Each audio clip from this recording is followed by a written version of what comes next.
Hey guys, how's it going? It's Etanyos here. Welcome to this brand new series we are going to be doing on my channel for NHL 22. It is going to be a 5-year rebuild challenge. So, without any hesitation, let's get into the rules. We have 4 rules we have to play by for this 5-year rebuild series.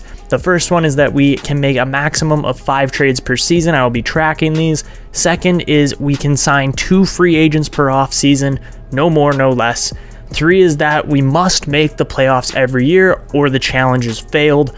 And 4 is that once or if we win a Stanley Cup, the challenge is completed. So, without any further ado, the first request here came from Nolan Booker, who of course asked for one of the 3 following teams here. As you can see at the bottom of his comment, he asked for either the Ducks, Devils, or Islanders, and as you can tell by the thumbnail and title of this video, we are going to be going with the Anaheim Ducks.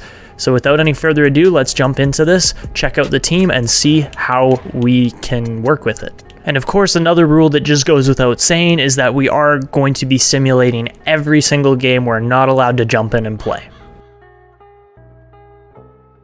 So taking a look at this current Ducks team, and if you guys are wondering why this team doesn't exactly match the actual NHL rosters, it's because we are using my custom rosters, but this team needs a lot of work. The only real studs that we have in the team are Jamie Drysdale, as well as maybe John Gibson. Gibson's obviously a good goalie, but apart from that, Trevor Zegras and Troy Terry are kind of the only other guys that are really going to be the pieces that we build around for this team. Apart from that, we're going to have to do a lot of upgrading to get this team into the playoffs in year 1. So we're sending 2 picks, Jackson Lacombe and Anthony Solars, to Columbus, as Patrick Laine and Jonas Korpisalo are both targets for this team. And that trade does go through. Another trade I'm going to accept here is for a winger/center in JT Miller. I think he can play the top line for this team as he's 87 rated, and we only lose Kevin Shattenkirk really in the deal, who I believe is an expendable asset on the Anaheim Ducks at this current moment. Alright, and the final move this team is going to make before we start simulating into the calendar is trading Klingberg in exchange for Sonny Milano, a first-round pick, and a 4th. So let's take this deal. So with the addition of Laine, Miller, and these other players, as you can see, the team is looking a lot more playoff ready already, and hopefully we can compete well as we head into the season. We obviously still have 2 trades remaining, as we covered off all of our bases with those first 3 trades, and let's see how the season 1 our team ratings are 91 offense, 90 defense, and 90 goaltending, and this team definitely looks like they're going to be more competitive. So 20 games into the season, we have a 15-5-0 record. We're not going to make any trades yet because we're in a good spot, but we're going to sim to the 41 game mark and see how it goes. So 41 games in, the team has a 26-14-1 record and currently sits top of the Pacific still, but again, we're going to sim to the end of the season and see how this team does. So the Anaheim Ducks finished with a 52-26-4 record and finished second in the league behind only the Toronto Maple Leafs, and Arizona would finish dead last in the league. Go figure. As far as points go for this Anaheim team, Miller would have 76 to lead the team, and Laine would have 43 goals. Henrique scored 22 as well, which was pretty good, and John Klingberg would put up 68 points as a defenseman. Overall, this team did really well, but we did have some disappointments like Jamie Drysdale in season 1 here, as we didn't quite get as much production as we wanted. Gibson would get 42 wins though. So we'd be playing Seattle in the first round of the playoffs here, and this is their team. It looks okay, but I really do think that we are going to have our way with this team in round 1. So game 1, we would beat Seattle 4-2. It was a good all-around effort and not really that close. Game number 2, we would again beat the Kraken in a 4-3 game that would be a lot closer with that late goal from Jaden Schwartz, but it wouldn't matter as we did score 4 unanswered. Game number 3, we would beat Seattle 3-1, and again, an all-round effort from the team and a lot of depth scoring. And game number 4, Seattle couldn't quite get it done as we would sweep them, beating them 3-2 in game number 4. So the next round we would head in against Vegas and see how they do. Their team would be looking a lot better than the current Seattle team that we just had to face, as they have some really good defensemen, forwards, and a really good goaltender in Robin Lehner. So game 1 we would lose to Vegas 3-2. It would be a close one, but they would score 3 unanswered. Game number 2 would be a barn burn, as we would see 12 goals scored and we would beat them 7-5.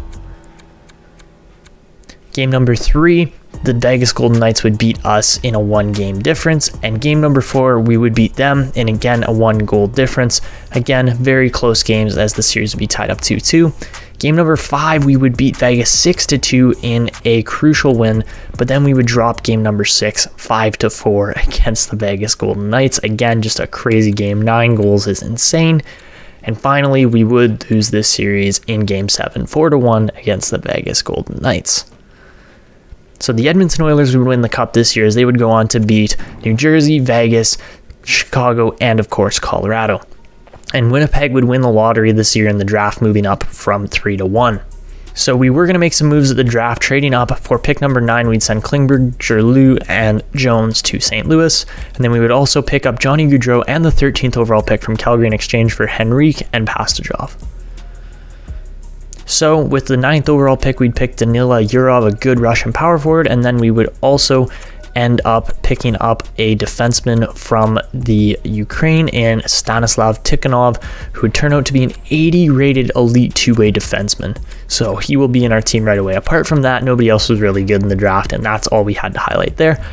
The off-season would look a little rough as the re-signing phase had a lot of expiring contracts, but there's nothing to worry about here as we would get deals on all of these players, as well as we would head into free agency, make a bit of a premature signing in Cody Glass, as we would offer him a $2 million contract for 1 year, as he looked really good and wasn't an RFA, but then I realized we needed right wingers, so we signed Brett Ritchie to the 2-year deal, and we signed Daniel Sprong, and these guys would both get injected into our team, and we would just roll over the free agency rule as to apply with the 2 signings per season. We did sign 3, but we'll just only be allowed to sign 1 next year.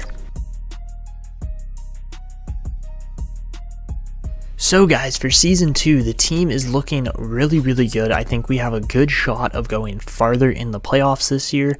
And there's a lot of depth here, as well as, of course, the goaltending's good. So let's see how this team does for season 2. This year, our team's rocking 94 offense, 90 defense, and 90 goaltending. So we're definitely going to be competitive. So for the first 20 games of the season, we start off with a 13-5-2 record, which is absolutely amazing. 28 points puts us in the top 3 or 4 of the league. So we're going to sim up to the halfway point and see if we need to make any trades before the trade deadline. So at the halfway point of the season, we're sitting with a 23-14-4 record, and although the team isn't actually first in the Pacific as they are behind Edmonton, we are still definitely on pace for a playoff spot. So I'm not going to be making any trades unless there's a really good offer at the deadline, but let's see how that goes. So this year, the Anaheim Ducks would finish with a 48-27-7 record as we didn't make any real trades, which possibly could have been the issue for our drop in the standings, but at the same time, I'm still pretty happy with the team's performance. As far as our team goes, Trevor Zegras would finish with the top points in the team with 67 points in 82 games. Nothing crazy, but still pretty good. Laine would score 37 goals, but again, not quite where we want to be with this team. Gibson would yet again get 42 wins, but Korpisalo definitely was a letdown this year. So for round 1 of the playoffs this year, we're taking on the Chicago Blackhawks. The Chicago team does actually look pretty good as DeBrincat and Kane are just playing on a whole nother level.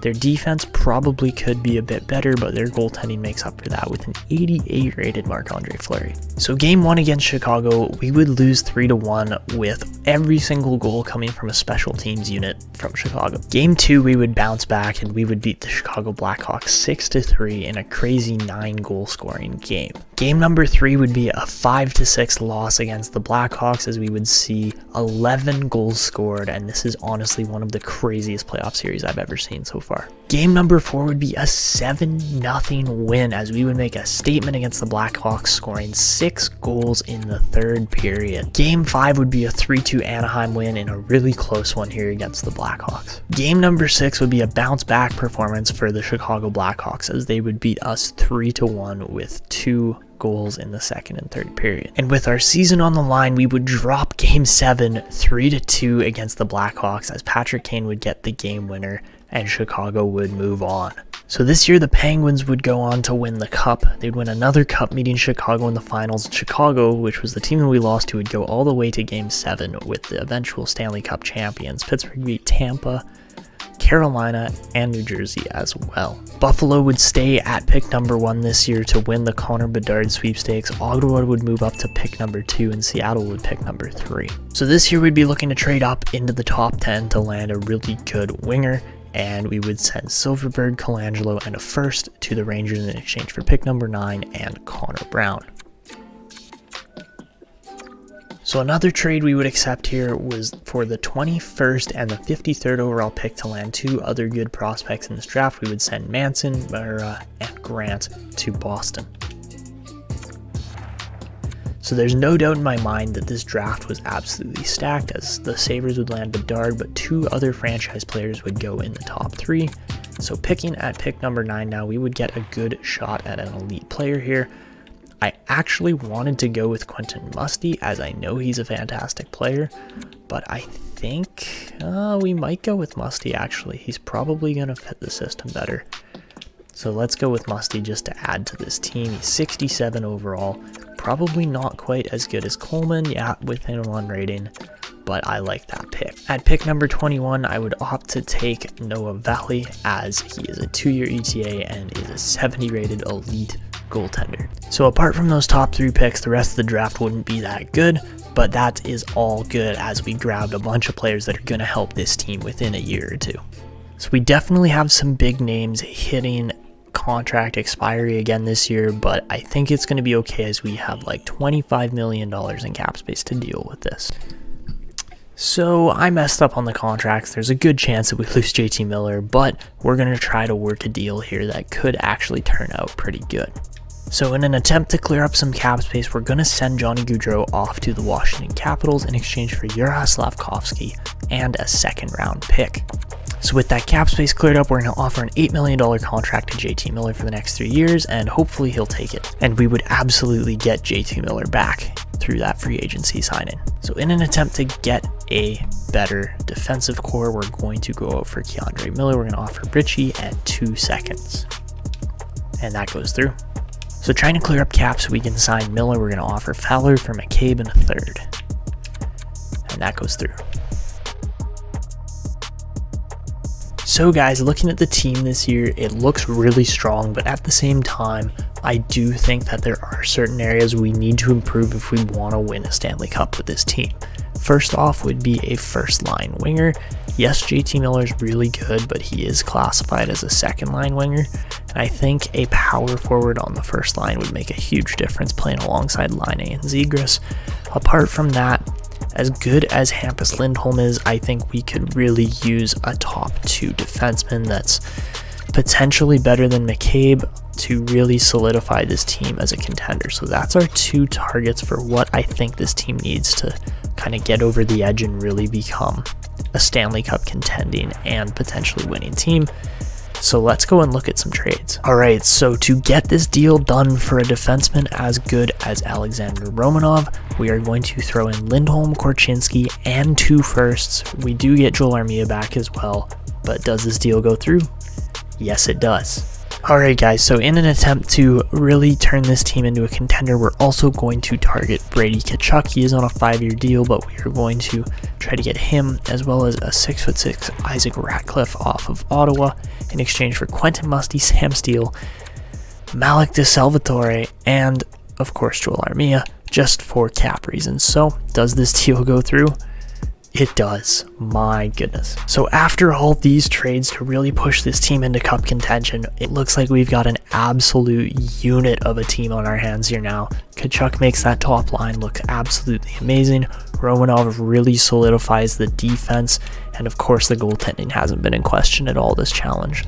So let's get to the season sim and see how this team does. So 20 games into the season, and there's no question this Ducks team is good. They win 16 out of 20 games and currently sit just behind the Senators and the Maple Leafs. I don't know how Ottawa's up there too. I guess they did get a franchise player in the last draft. So we're going to go up to the 41 game mark, halfway point of the season, see how the team looks. So halfway through the season, the Anaheim Ducks are rocketed with a 38-3 record, and there is no doubt in my mind that these guys are serious cup contenders this year.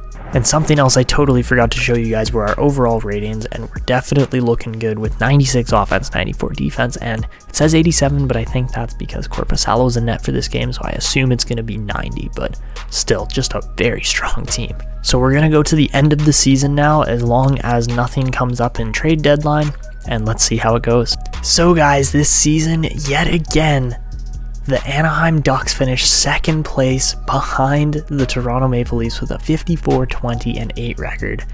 Just an amazing season again from the team, and well, Toronto was right there with us, and I mean, we weren't quite able to surpass them. Patrik Laine scores 110 points.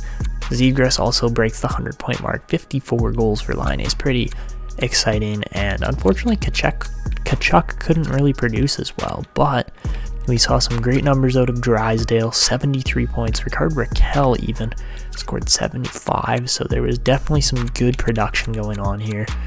A lot of players were really good. The only kind of disappointment might have been Romanov there, but even then, still a good season. Mason McTavish scores 32 points and make it 39 wins this season for John Gibson. So in round one of the playoffs, we're taking on the Vancouver Canucks. And although Vancouver looks like they have a pretty decent roster on paper, they actually finished with more losses than wins this season, so this series should be a walk in the park for our team. So game one would go to the Anaheim Ducks. We would win the game 5-2, and really it was a pretty easy game one. In game number two, the Vancouver Canucks would put on 50 shots and 5 goals and beat us in overtime with the game winner from Alex Killorn. In game three, Jake McCabe would be our hero with the third period game winner to beat the Canucks 5-4, or 4-3, my apologies. Game number four would be a 2-1 Anaheim win as Zegras would get the third period winner. And in game number five, Zegras would yet again get the game-winning goal, and Anaheim would eliminate Vancouver 4-1 in the first round. So after a pretty easy first round of the playoffs, we would move on to round two to meet the Vegas Golden Knights for the second time in just 3 seasons. And taking a look at this Vegas team, again, it is pretty much the exact same team that we have seen over the past few years, maybe the addition of Daniil Chaika, but that's about it. Game number one would be a 3-1 win as Brian Getzlaf would play the hero and Vegas would drop game one to the Ducks. Game number two would be an absolute barn burner as we would see 10 goals scored between the two teams. We would see a few late goals from Zegras, Lindstrom, and McTavish in the third period, but overall Anaheim controlled this game. Game number three would end up being a close one, although it looked like Anaheim had control of the game for the most part. Vegas would come back late in the third, but Troy Terry would get the OT winner for the Ducks. Game number four, Vegas would absolutely show up as they would pot 7 goals against the Ducks here. We would only have 2 to show for our 31 shots, but overall game four was a rough loss. And in game number 5, Troy Terry would yet again play the hero. We would have a late game tying goal from Isaac Lundestrom as well, but overall, the Anaheim Ducks will finally advance to the third round of the playoffs for the first time in this episode. So with 2 4-1 wins in 2 playoff rounds, the Anaheim Ducks advanced to the conference finals for the West against the Chicago Blackhawks. Looking at the rest of the playoffs up to this point, Toronto, who was the only team ranked above us in the regular season standings, was eliminated in just 5 games by the Senators, who eventually lost to the Panthers. But New York and Florida will be the 2 teams playing off in the East, and let's see what we can do against Chicago. So this is the Chicago lineup we're up against. Patrick Kane at 35 years old still looks like an absolute legend. Cam Fowler's looking really good along with Seth Jones for the Blackhawks, and then they've got Aiden Hill and Drew Commesso in net. So game 1 against the Chicago Blackhawks would be an absolute butt kicking as we would beat them 4-1. Game number 2 against the Blackhawks would see 9 goals scored between the two teams, and Alex DeBrincat would get a late third period winner to decide this one. Game number 3 would be a very close win as Anaheim would outscore Chicago 2-1 in just the third period to decide this game. In game number 4, Patrick Kane would get the last laugh with an overtime power play goal, and we would be tied up 2-2 in this series. In game number 5, Chicago would absolutely go off, scoring 6 goals against us, and although Alexander Romanov would score 2, our offense was just not playing well enough, and Chicago would take this one to go up 3-2 in the series. And game 6 would decide this series as the Chicago Blackhawks would score 4 goals on just 29 shots. And that's rough, especially with the goaltender as good as John Gibson in net, but we're eliminated in the conference finals in 6 games. And with the playoffs completed this year, the Florida Panthers would get themselves a Stanley Cup, beating the Chicago Blackhawks in 7 games in the Stanley Cup final. For the offseason this year, we had some pretty big names expiring again, but we offered all of our best players some contract extensions here. The only player we probably won't re-sign is going to be Jonas Korpisalo, as we have Lucas Dostal coming up. We would see a previous Ducks legend in Corey Perry retire this year, and a couple decent goalies. So in using up some of our trades at the draft here, we would pick up the 24th overall pick from the Red Wings for Sprong, McCabe, and Ratcliffe. So in an attempt to clear up even more cap space, we're going to send pick 62, 58, and Larson to the Seattle Kraken in exchange for the expiring deal of Alex Wennberg. We did offer Larson an extension, and that trade goes through. With pick number 24, we would draft Jeff Petrovic, who looked to be an absolutely amazing defensive defenseman and is low elite. With pick 33, we would take Kalle Sundin, another very high-rated defenseman here who is probably ready to jump into the league within a year. Apart from the top couple picks in the draft, Eschi and Vananen were both pretty good, but the rest of those picks, not so much. So with the additional money we had, we would offer Alexander Romanov an extension at $9 million, and he would indeed take that contract. As far as free agency goes, we didn't really have a lot of money to spend as the team is pretty much capped right out, but I think we have a good enough team to make it even farther into the playoffs for this upcoming year. So taking a look at the team for this next season, and there is a certain gap that I'm trying to fill, especially with the trades we just made. So Danila Yurov fits extremely well on this right wing here. I think he's going to be a mainstay for this team. Plus, he is an extremely cheap contract, which is huge.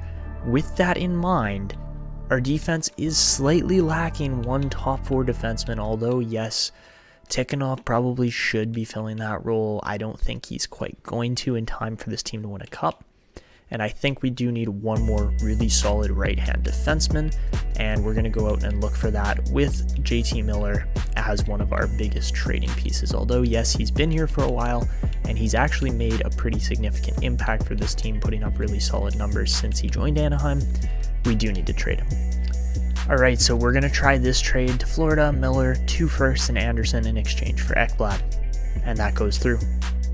Alright, so with the trades we've made now, I think the team is set up to do really well. I'm really hoping for a big year out of this second line, as Yurov isn't exactly the player that you look at and go, okay, he's going to be a star yet. I mean, he needs to develop a little more, but the defense is definitely the best in the league. I don't doubt that for a second, especially with the top 4 we have.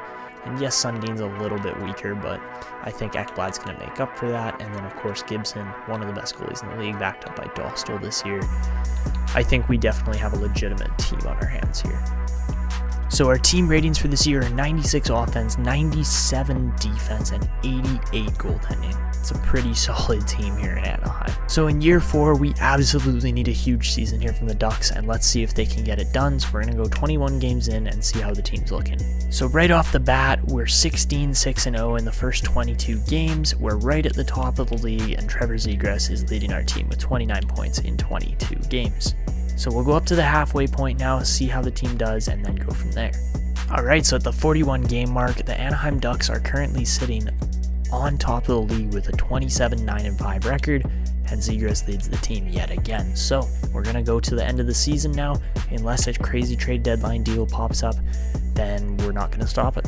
Alright, so in an attempt to boost this team a little bit more, we're going to trade Miller, Slavkovsky, and Valley to Arizona at the trade deadline for Chychrun and Fedotov to really beef out this team. And there you go. Alright guys, so this year the Ducks would finish at the very top of the league with a 56-20-6 record for 118 points, up there as well as Florida, Toronto, Colorado, the typical kind of teams.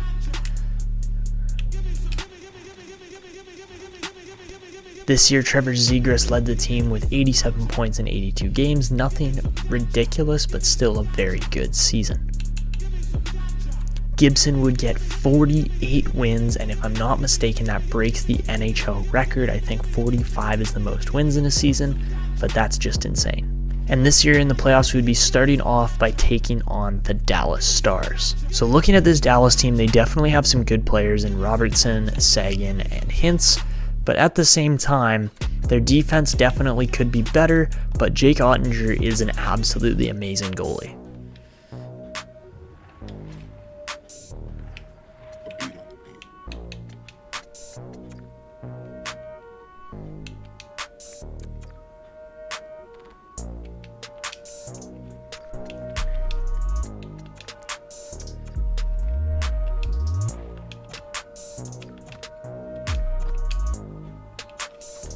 So game 1 against Dallas would be a 3-2 win as Patrick Laine would get the game winner. Game number 2, Dallas would get the win in overtime in a 9-goal game. Vinny Hinostroza would get that OT winner. In game number 3, the Ducks yet again would struggle with Dallas as they would give up 5 unanswered goals to lose this game. In game number 4, the Anaheim Ducks would find themselves down 3-1 in this series, losing a close one 4-3 against the Dallas Stars. In game number 6, the Anaheim Ducks would bounce back here. No, game number 5. In game number 5, the Ducks would bounce back, putting in 5 unanswered goals against the Dallas Stars to win this one. Game number 6 would see the Anaheim Ducks win 4-2, and Sundin would get the game winner against Dallas. And coming back from 3-1 down, the Anaheim Ducks would pull off the comeback, beating the Dallas Stars 4-1 in Game 7. And up next in the playoffs, we would yet again get the Vegas Golden Knights. This Vegas team obviously has some great players like Eichel and Stone, and they're extremely deep as far as defense, offense, and goaltending goes, so this is going to be a good matchup. Game number 1 in this series wouldn't even be close as we would beat the Golden Knights 5-0. Game number 2 would be a close one, but yet again Anaheim would win 3-1 this time. Game number 3 against the Golden Knights would go to overtime, but Maxime Comtois would be our hero in overtime. Game number 4 would see the Vegas Golden Knights absolutely torch us with 4 shorthanded goals. And we would lose game 4 7-2. What? Game number 5 would decide the series though, as Anaheim would show up and score a couple power play goals, not the same as 4 shorties, but 7 goals for Anaheim in game 5 would decide this series. So moving on to the conference finals for the second year in a row, and this year we would be taking on the Colorado Avalanche, who had just recently beat the Blackhawks in the East. Toronto and Ottawa make it to the conference finals. So this Colorado team is without a doubt an absolute unit, as they have players like obviously Nathan McKinnon, Landeskog Rantanen, but Tyson Jost and Newhook have grown very nicely for them, as well as a 92 rated Cale Makar on the back end. And their goaltending could be a little better, but I've had worse goalies shut me down before. Game number 1 would absolutely go to the Colorado Avalanche, as we would outshoot them, but they would outscore us 5-1. Game number 2 would be a very tight one, but Anaheim would walk away with a win on a goal from Aaron Ekblad. They would win 2-1 in game 2. Game number 3 would go to the Colorado Avalanche, as Cale Makar would get the overtime winner on the power play, as Colorado would absolutely outperform us in this game. Game number 4 would see 8 goals scored, and the Colorado Avalanche would definitely decide this game on the special teams units. With our backs against the wall in game number 6, Anaheim would win 2-1, outshooting and outscoring Colorado with a game winner from Jamie Drysdale. Game number 6, I said game 5 in the last one, would go to the Anaheim Ducks yet again, winning this one 6-3 with a multi-goal performance from Jamie Drysdale. Alright, and game 7 would decide this series, as Anaheim would win it 3-2. 2 goals from Landeskog would bring Colorado close, but it wasn't quite enough. So the Ottawa Senators would beat the Toronto Maple Leafs in the conference finals to move on and play against our Anaheim Ducks. So looking at the Toronto team that lost to Ottawa, this is a pretty legitimate team here, about as good as Colorado, if not better, and they lost to Ottawa. And there's no doubt in my mind that this Senators team is going to be extremely tough to beat, with the 20-year-old Hayden Merritt, who looks absolutely insane, along with Thomas Chabot, Jake Sanderson, and a really solid defensive core here in Ottawa, never mind some really good goaltending too. So game 1 against the Senators would see a 6-5 victory in overtime for the Ducks. This was an absolutely insane game, and Ricard Raquel would be our overtime hero. Game number 2 would not be as impressive a performance from the Anaheim Ducks, as they would lose 6-0 to Ottawa.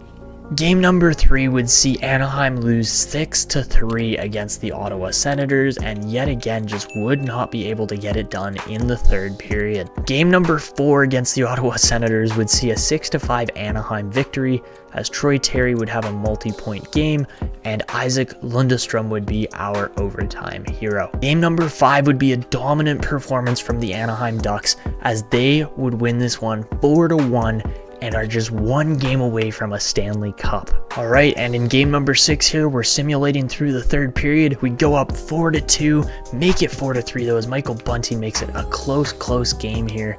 And with not much time left, let's see if Ottawa can tie it up. They get a power play, it doesn't convert. Oh boy, there it is. Tomas Hertl converts this one. My goodness, are we going to see any late drama?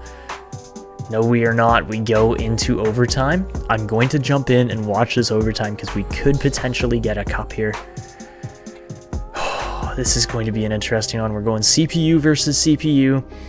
I'm going to commentate this and we'll see what happens. So here we go. We're into it. This should be a crazy overtime in Ottawa here. And starting it off, Ottawa's going to win the draw. Oh, and we got a penalty on that Line play, really? That's weak, man. That is a weak call. Oh no, 51 seconds left in OT as well. Line, what are you doing, buddy? Like, he's just shoving the guy for no reason.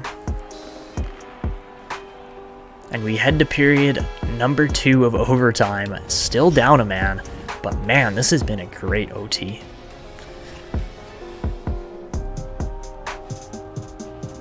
So game 6, Ottawa trying to stay alive, Anaheim trying to win it all. On the PK, let's see if Anaheim can kill it off or if Ottawa's going to end it. Now Romanov up to McTavish, he's got room.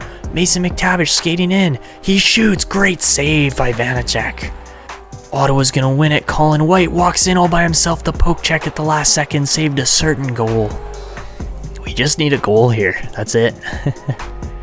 Trevor Zegras. He's going to lose the draw, but it's picked off. Romanov can't get the shot off. He gets decked on that play, and it's a breakaway here. Tyler Boucher in, chance, save, rebound. It's loose. It's off the post. And that one could not decide the game. My goodness. All right, face off here now. Zegras wins it. Back to Drysdale, over to Romanov. One-timer Line. Great chance. The puck's loose, but it does not go in. Now Zegras on the tie-up. He finds it. Trevor Zegras right on his guy. Merritt almost turns it over. Lots of pressure, but he doesn't lose it. Batherson now into Stamkos. Steven Stamkos, great chance again. My goodness, Jamie Drysdale now. We take off. 10 seconds left in OT2. Line comes walking in. Still has the puck. Patrick Line out in front. Line walks in and scores! 10 seconds left in OT2. And the Anaheim Ducks win it. What an absolute crazy game 6 game winner. I was waiting for someone to pull that power move, and Patrick Line finally does it. The Anaheim Ducks get their first Stanley Cup since 2007. Wow, an absolute heartbreak for the Ottawa Senators, as they are still cupless as a franchise. But my gosh, talk about last second timing. It doesn't get any better than that, but it is quiet in the arena too. Usually this cheer and the horn and everything is a lot louder, but Anaheim gets it done.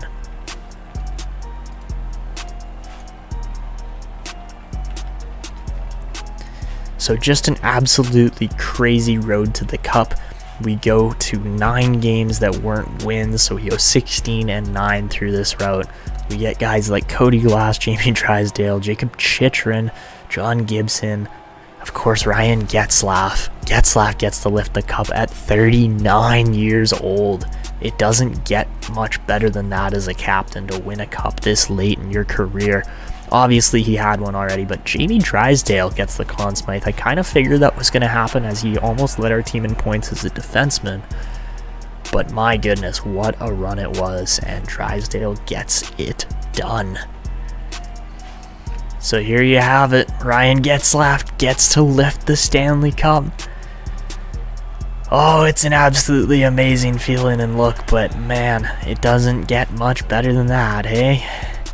Ryan Getzlaf gets himself a Stanley Cup with this Anaheim team at the Canadian Tire Center out of anywhere. A bit of an odd location, as you don't expect Ottawa to necessarily be winning the cup here in the next 5 seasons, but man, oh man, what a performance. Who else gets to lift the cup? We gave it to Perreault. I believe this is no, it's McTavish, Mason McTavish. That's another player, a young rookie who has a lot of potential, but who knows if a cup's in his future or not. Anaheim's got a great young core there, but man, what a performance it was from the Anaheim Ducks. And of course, we wouldn't be here without John Gibson either. He absolutely led this team to the Stanley Cup. He had his down nights, but overall, he was steady throughout and got the job done.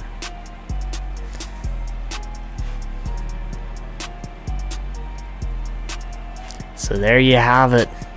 Your 2024-25 Stanley Cup champions.